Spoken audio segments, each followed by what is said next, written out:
नमस्कार मित्रों, ask insurance and विविध उद्योग ये हमारे यूट्यूब चैनल का नाम है और इस चैनल के माध्यम से हम हमेशा इंश्योरेंस से रिलेटेड और म्यूचुअल फंड से रिलेटेड वीडियोस को बनाते हैं और आपको पेश करते हैं। हमारे वीडियोस आपको पसंद आते हैं, आप लाइक करते हैं, बट आप शेयर नहीं करते और आप सब्सक्राइब नहीं करते।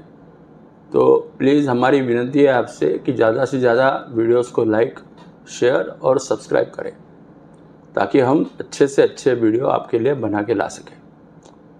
आज का वीडियो जो हम बनाए हैं वो है भारत में जो सीनियर सिटीजन्स हैं उनकी संख्या के ऊपर। भारत में वृद्ध व्यक्तियों की 60 वर्ष से ऊपर जिनकी आयु है उनकी संख्या तेज़ी से बढ़ रही है।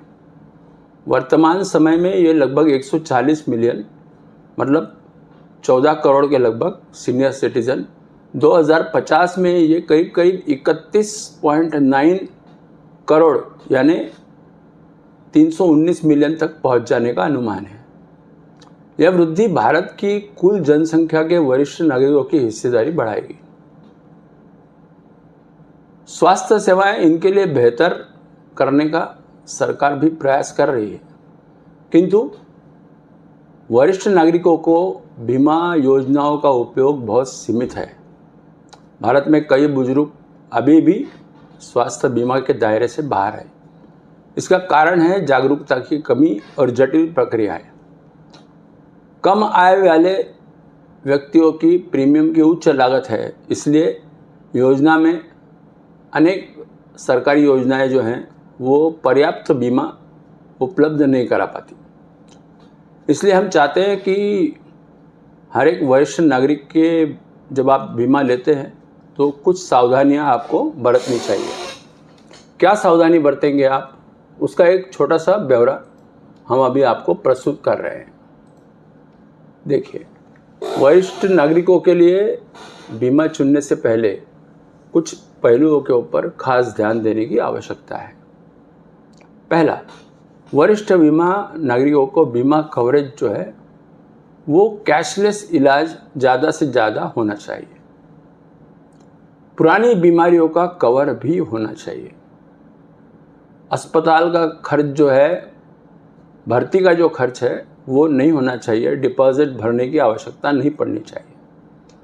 उपचार घर से आसपास, घर के नज़दीक अगर कोई उपचार केंद्र हो तो वो लिस्टेड होने चाहिए और वहाँ पर्याप्त सुविधा उपलब्ध होनी चाहिए। वृद्धावस्था की बजट में, आज की तारीख में बजट का सवाल बहुत आता है। लोगों के पास फाइनेंशियल बजट होता नहीं है क्योंकि लोग अपने पूर्व जीवन में जब वो जवान थे उन्होंने सफिशिएंट सेविंग की नहीं है। इसलिए आज उनके पास जो भी सेविंग है, अगर वो पगारदार नौकर है, सरकारी नौकर है, तब भी उनके पास में सफिशिएंट बजट उनका होता नहीं है या उनके पेंशन में इंश्योरेंस का प्रीमियम बैठता नहीं है क्योंकि आज की तारीख में काफ़ी महंगाई है और लोगों के पास इतने पैसे नहीं है कि वो इंश्योरेंस के लिए अलग से पैसे जुटा पाए। तीसरा है, हर वर्ष वैद्यकीय जांच जो है वो मेडिकल इंश्योरेंस में फ्री होनी चाहिए, जिसके लिए कोई किस्म का कैपिंग नहीं होना चाहिए। जीवन भर चलने वाली बीमा होनी चाहिए। एक बार आपने बीमा ले ली तो बीमा जीवन भर चलनी चाहिए।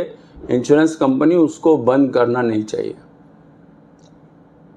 और क्लेम लेने के बाद आपका प्रीमियम बढ़ने वाला बीमा आपने नहीं लेना चाहिए। ये कुछ 5-6 चीज़ें हैं जो अगर अच्छे तरीके से आप इनका अध्ययन कर लेंगे और ऐसा बीमा ढूंढेंगे तो मार्केट में ऐसे बहुत सारे बीमा उपलब्ध हैं।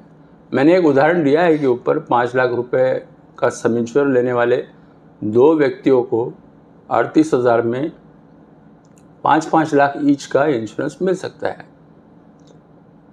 आपको उसके बारे में अधिक जानकारी चाहिए, आप मुझे ज़रूर लिखिए, पूछिए। आपका डेट ऑफ बर्थ बताइए या आपका करंट उम्र बताइए, हम आपको उसकी जानकारी ज़रूर देंगे, उसकी पूरी जानकारी देंगे कि उसमें क्या क्या कवर्स है, कैसे है। इसमें एक और स्कीम हम कर सकते हैं।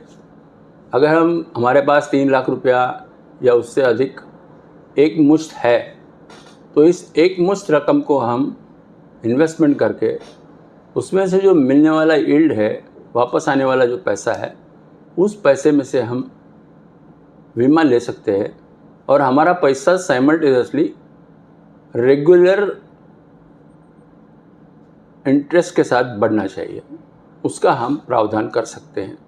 वह भी एक योजना है जो अगर आपको समझनी है तो आप ज़रूर उसके बारे में हमें लिखें, हम आपको उसका भी एक अच्छा ब्यौरा बना के देंगे। सो मित्रों, वरिष्ठ नागरिक बीमा एक चिंता का विषय है।